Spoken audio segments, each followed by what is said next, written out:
Hello guys, welcome to Indian affairs. I hope कि आप सबका आज का दिन शानदार हो और लाइफ में आपके जो भी गोल्स और टारगेट आपने सेट किए हुए हैं आप उनको सक्सेसफुली अचीव करें। आज 29 मार्च की बात करें तो हिस्ट्री में 29 मार्च का काफ़ी महत्व है। साल 1857 में 29 मार्च के दिन ही मंगल पांडे ने ब्रिटिश ईस्ट इंडिया कंपनी और ब्रिटिश आर्मी के खिलाफ विरोध शुरू किया था। वो खुद ही ब्रिटिश आर्मी में थे, लेकिन जब उनको पता चला कि नई एनफील्ड बंदूक के कारतूस को गाय और सूअर की चर्बी से बनाया गया है, उन्होंने इसका विरोध किया था और ब्रिटिश अफसरों के ऊपर हमला भी किया था, क्योंकि उस समय हिंदू और मुस्लिम दोनों धर्मों के लोगों के लिए अपमानजनक और हराम था। जब ये विरोध काफी ज्यादा फैल गया तो ब्रिटिश आर्मी ने उनको गिरफ्तार करके कुछ ही दिन के अंदर 8 अप्रैल 1857 को फांसी दे दी थी। मंगल पांडे की इस बगावत और फांसी के बाद पूरे देश में ब्रिटिशर्स के खिलाफ आक्रोश बढ़ गया था और पहली बार पूरे भारत के लोगों में एक साथ विरोध की चिंगारी भड़की थी। इसलिए मंगल पांडे को कई बार देश का पहला फ्रीडम फाइटर भी कहा जाता है। इसके साथ ही आज के दिन पूरी दुनिया में वर्ल्ड पियानो डे भी सेलिब्रेट किया जा रहा है। बॉलीवुड मूवीज में तो आपने पियानो को कई बार देखा होगा। पियानो में क्योंकि 88 कीज होती हैं, इसलिए वर्ल्ड पियानो डे भी साल के 88वें डे के ऊपर मनाया जाता है। लीप ईयर में क्योंकि फरवरी का महीना 29 दिन का होता है, इसलिए लीप ईयर वाले साल में साल का 88वां दिन 28 मार्च को आता है और लीप ईयर वाले साल में वर्ल्ड पियानो डे 28 मार्च को सेलिब्रेट किया जाता है। आपकी जनरल नॉलेज के लिए बता दूं कि पियानो का आविष्कार साल 1700 में एक इटालियन इंस्ट्रूमेंट मेकर द्वारा इटली में किया गया था। बढ़ते हैं आज की टॉप अपडेट्स की तरफ। इस समय की सबसे बड़ी न्यूज आ रही है वर्ल्ड ट्रेड ऑर्गेनाइजेशन को लेकर, जिसको शॉर्ट फॉर्म में WTO भी कहा जाता है। WTO का गठन 1 जनवरी 1995 को हुआ था एंड इसका उद्देश्य ग्लोबल ट्रेड को सुधारना, दुनिया के सभी देशों के बीच फेयर कंपटीशन को बढ़ावा देना और कंट्रीज के बीच ट्रेड डिस्प्यूट को सुलझाने के लिए एक इंस्टीट्यूशनल फ्रेमवर्क प्रोवाइड करना है। WTO से पहले general agreement on tariffs and trade 1948 था, जो कि सेकेंड वर्ल्ड वॉर के बाद बनाया गया था, लेकिन मार्केट में बदलाव आने के बाद उसमें सुधार की जरूरत थी। इसलिए WTO का निर्माण किया गया था ताकि जब भी ट्रेड को लेकर एक कंट्री को दूसरी कंट्री से कोई प्रॉब्लम हो तो वो सीधा WTO के पास चले जाए। WTO जब साल 1995 में बना था उस समय 76 देश इसके मेंबर्स थे, लेकिन आज 2025 में दुनिया के 164 देश इसके सदस्य बन गए हैं। भारत की बात करें तो भारत 1 जनवरी 1995 से ही WTO का फाउंडिंग मेंबर है। अगर हम WTO के फ्रेमवर्क को देखें तो इसका गोल टैरिफ्स और ट्रेड बैरियर्स को खत्म करना है ताकि सभी देश बेहतर ढंग से व्यापार कर सकें। दुनिया के सभी देशों के लिए इक्वल, फेयर और ट्रांसपेरेंट व्यापार रूल्स बनाकर उनका इम्प्लीमेंटेशन करना है। और जब कोई देश WTO के ट्रेड रूल्स का पालन ना करे तो WTO trade dispute settlement body के माध्यम से उसका समाधान करने के लिए एक इंस्टीट्यूशनल फ्रेमवर्क भी प्रोवाइड करता है और जो भी देश कंप्लेंट लेकर आते हैं उनकी सुनवाई होती है और उसके ऊपर फैसले लिए जाते हैं। इसके साथ ही WTO समय समय पर नए रूल्स और रेगुलेशंस भी लाता है। ये सारे काम स्विट्जरलैंड के जिनेवा में स्थित WTO हेडक्वार्टर से होते हैं। अब होता क्या है कि WTO के जितने भी सदस्य देश हैं इन सबको WTO को कुछ फाइनेंशियल कंट्रीब्यूशन देना होता है। हर साल कुछ अमाउंट पे करनी होती है और ये सारे देश WTO को फाइनेंशियल कंट्रीब्यूशन इसलिए देते हैं क्योंकि WTO एक मेंबर ड्रिवन ऑर्गेनाइजेशन है जिसमें फंडिंग मेंबर देशों के कंट्रीब्यूशन से आती है। इसी फंडिंग से WTO की ऑपरेशनल कॉस्ट, WTO के एडमिनिस्ट्रेशन, स्टाफ की सैलरीज और ट्रेड रिप्रेजेंटेटिव्स की मीटिंग्स का खर्चा कवर होता है। ट्रेड डिस्प्यूट्स की सेटलमेंट से लेकर ऑफिशियल मीटिंग्स को कंडक्ट करने में एक्सपेंसेस आते हैं। इंफ्रास्ट्रक्चर को मेंटेन करना, लीगल फीस और उसके बाद रिसर्च एंड डेवलपमेंट करके रिपोर्ट्स बनानी होती हैं। ग्लोबल ट्रेड के ऊपर मॉनिटरिंग का काम करना होता है। डेवलपिंग और लो इनकम कंट्रीज के लिए ट्रेनिंग प्रोग्राम्स चलाने होते हैं एंड इसके अलावा भी और कई तरह के एक्सपेंसेस होते हैं। इसलिए ना सिर्फ भारत या अमेरिका बल्कि WTO के सभी मेंबर देश सालाना कुछ अमाउंट WTO को पे करते हैं। अब ये अमाउंट कितनी होती है ये डिसाइड होता है कि ग्लोबल ट्रेड के अंदर किसी भी कंट्री की हिस्सेदारी कितनी है। अब दुनिया में जितना भी ग्लोबल ट्रेड होता है उसमें सबसे बड़ी हिस्सेदारी है अमेरिका की।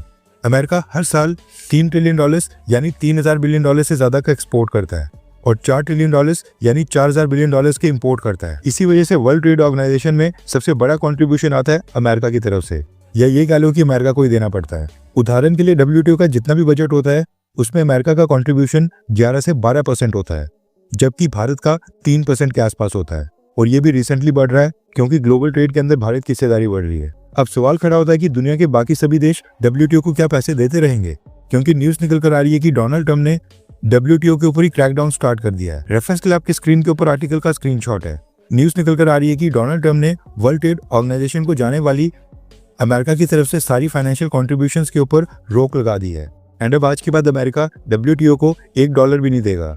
खास बात यह है कि साल 2025 की पेमेंट्स क्लियर करना तो दूर की बात है, अमेरिका अपनी 2024 की पेमेंट को भी क्लियर नहीं कर रहा है एंड अब डोनाल्ड ट्रम्प का कहना है कि वो अपनी गवर्नमेंट की स्पेंडिंग्स को कम करना चाहते हैं, इसलिए अगर उनको WTO या WHO जैसे इंटरनेशनल इंस्टीट्यूशंस को भी छोड़ना पड़े तो उसके लिए भी रेडी है।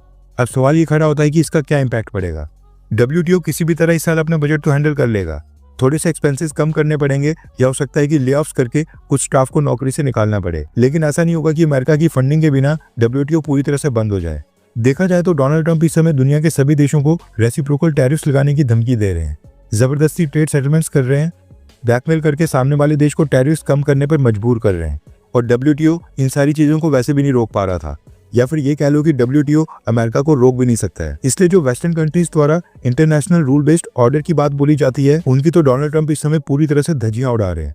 ऐसे में WTO भी इस समय किसी के काम नहीं आ सकता है, न दुनिया का कोई देश उम्मीद लगा रहा है कि WTO उनकी मदद करने के लिए सामने आएगा। खैर, आपको क्या लगता है कि क्या डोनाल्ड ट्रंप एक एक करके ये जो UN के अलग अलग इंस्टीट्यूशंस की फंडिंग रोक रहे हैं, क्या ऐसा करना सही है? हाँ या फिर ना? नीचे कमेंट करके अपनी राय जरूर बताएं। अमेरिका के ठीक नीचे साउथ अमेरिका नाम का एक कॉन्टिनेंट है, जिसके टॉप के ऊपर एक देश है वेनेजुएला। पिछले काफी सालों से अमेरिका ने वेनेजुएला के ऊपर सैंक्शंस लगा के रखे हैं। अब क्योंकि वेनेजुएला भी रशिया और ईरान की तरह एक क्रूड ऑयल प्रोड्यूसिंग कंट्री है, इसलिए वेनेजुएला के क्रूड ऑयल बेचने के ऊपर भी अमेरिका की सरकार ने सैंक्शंस लगाए हुए हैं।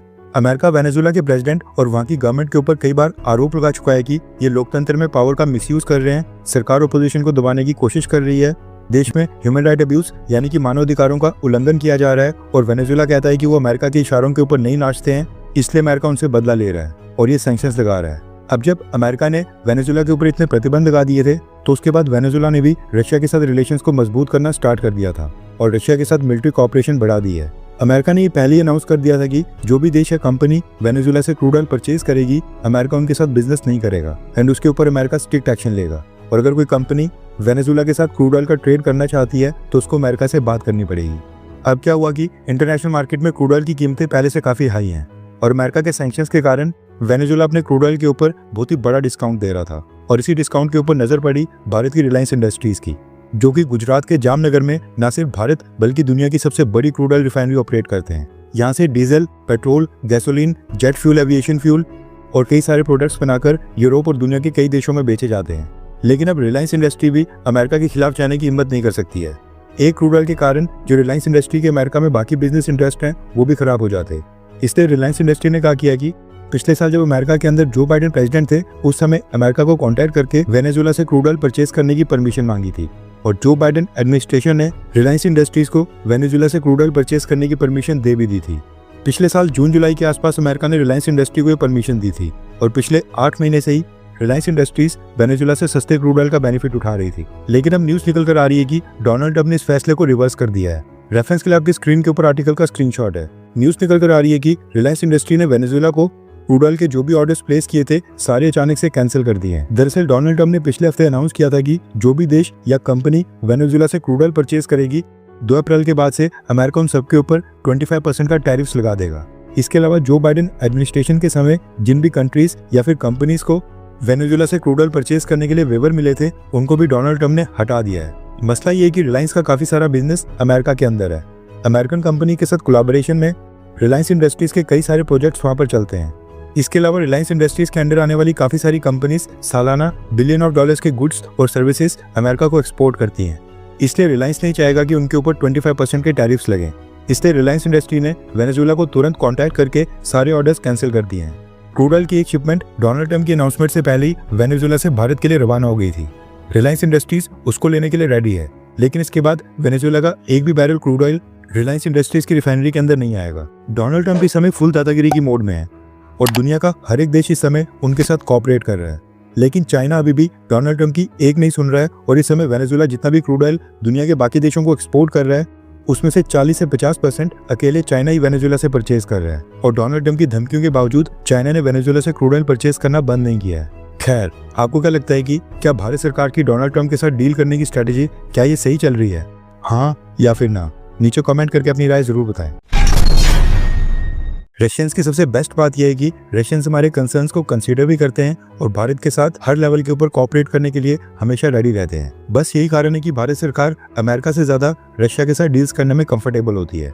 एंड इस रशिया यूक्रेन युद्ध में भी भारत ने रशिया का ओपनली सपोर्ट किया है। रशिया ने तो अनाउंस कर लिया है कि व्लादिमीर पुतिन जल्दी भारत की विजिट के ऊपर आने वाले हैं और भारत भी व्लादिमीर पुतिन का भारत के अंदर भव्य स्वागत करने के लिए तैयारियां शुरू कर चुका है। लेकिन व्लादिमीर पुतिन की इस विजिट से पहले भारत और रशिया के बीच एक बहुत ही बड़ा मसला चल रहा था। वो था पेमेंट्स का मसला। कुछ सालों पहले तक भारत और रशिया के बीच 10 से 15 बिलियन डॉलर्स का बायलैटरल ट्रेड हुआ करता था, इसलिए पेमेंट्स का उस समय कोई ज़्यादा मसला नहीं होता था। लेकिन अब क्योंकि हम रशिया से बहुत ही बड़ी वॉल्यूम में क्रूड ऑयल और नेचुरल गैस परचेज कर रहे हैं, दोनों देशों का बायलैटरल ट्रेड पिछले साल सीधा 65 बिलियन डॉलर्स तक पहुंच गया है। एंड यूक्रेन युद्ध शुरू होने के बाद अमेरिका और वेस्टर्न कंट्रीज ने रशिया के ऊपर सैंक्शंस लगा दिए हैं, रशिया के बैंक्स को स्विफ्ट बैंकिंग सिस्टम से बाहर कर दिया है, जिसकी वजह से रशिया यूएस डॉलर्स या फिर यूरो में पेमेंट रिसीव नहीं कर पा रहा था। इसी वजह से दोनों देशों के बीच कई बिलियन डॉलर्स की पेमेंट पेंडिंग चल रही थी।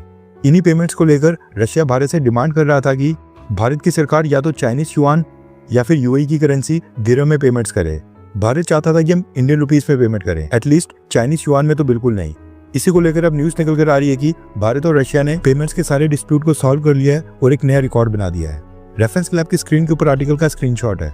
रशिया के भारत में एम्बेसडर डेनिस एलिपोव ने रशियन मीडिया हाउस टास्क के साथ एक इंटरव्यू किया है, जिसमें उन्होंने जानकारी दी है कि भारत और रशिया के बीच ट्रेड सेटलमेंट्स और पेमेंट्स को लेकर जो भी डिस्प्यूट्स चल रहे थे वो सारे सॉल्व कर दिए गए हैं। एंड अब दोनों देशों ने ऐसा मैकेनिज्म तैयार कर लिया है जिसमें बायलैटरल ट्रेड के लिए दोनों देश यूएस डॉलर्स को अवॉइड कर रहे हैं और अपनी 90% ट्रेड सेटलमेंट्स नेशनल करेंसीज के अंदर कर रहे हैं। इसके साथ ही रशियन एम्बेसडर ने बताया कि दोनों देशों के बीच अब रुपे पेमेंट सिस्टम और रशिया के मीर पेमेंट सिस्टम को इंटरलिंक करने के ऊपर लगातार नेगोशिएशंस चल रही हैं। दोनों देश एक दूसरे के पेमेंट सिस्टम को म्यूचुअली रिकॉग्नाइज करने के लिए आपसी मीटिंग्स कर रहे हैं और बड़ी जल्द इसको लेकर भी एक गुड न्यूज आने वाली है।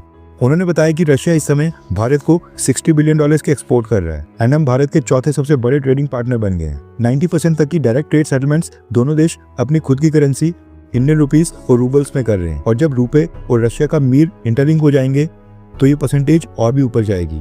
गुड न्यूज ये है कि रशिया ने भारत को क्रूड ऑयल के ऊपर डिस्काउंट भी दिया, पेमेंट्स के लिए इंडियन रुपीस के यूज का भी इस्तेमाल करने के लिए मान गया। रशिया के साथ क्रूड ऑयल की ट्रेड सेटलमेंट्स में यूएस डॉलर्स पूरी तरह से रिमूव हो गया है और इस ट्रांसफर के अंदर यूएस डॉलर्स का कोई रोल नहीं रहा है। डॉलर्स यहाँ पर पिक्चर से बाहर आ गया है। भारत सरकार का ऑफिशियल स्टैंड तो आज भी यही है कि रशिया यूक्रेन युद्ध रुक जाना चाहिए, लेकिन दूसरी तरफ हम रशिया के साथ लगातार ट्रेड भी कर रहे हैं और वेपन्स की डील्स भी साइन कर रहे हैं। इसका ये मतलब नहीं कि हम इस युद्ध को बढ़ावा दे रहे हैं, बल्कि इसका ये मतलब है कि हमने भी इस समय नई जियोपॉलिटिकल रियलिटी को मान लिया है और इस चीज को एक्सेप्ट कर लिया है कि रशिया हमारे कहने के ऊपर तो चलेगा नहीं। रशिया अपनी मर्जी से खुद ही अपने स्टेप्स उठाएगा और ऊपर से रशिया ने इतिहास में बहुत ही नाजुक समय में भारत की मदद की थी, इसलिए आज अगर रशिया को भारत का साथ चाहिए तो भारत भी उनका भरपूर साथ देगा। खैर, वैसे तो सबकी अपनी खुद की पसंद होती है, लेकिन अगर आपको डोनाल्ड ट्रंप या रशियन प्रेसिडेंट व्लादिमीर पुतिन दोनों में से एक लीडर को चुनना पड़े तो आप किसको ज्यादा पसंद करते हैं, डोनाल्ड ट्रंप या फिर व्लादिमीर पुतिन? नीचे कमेंट करके अपनी राय जरूर बताएं।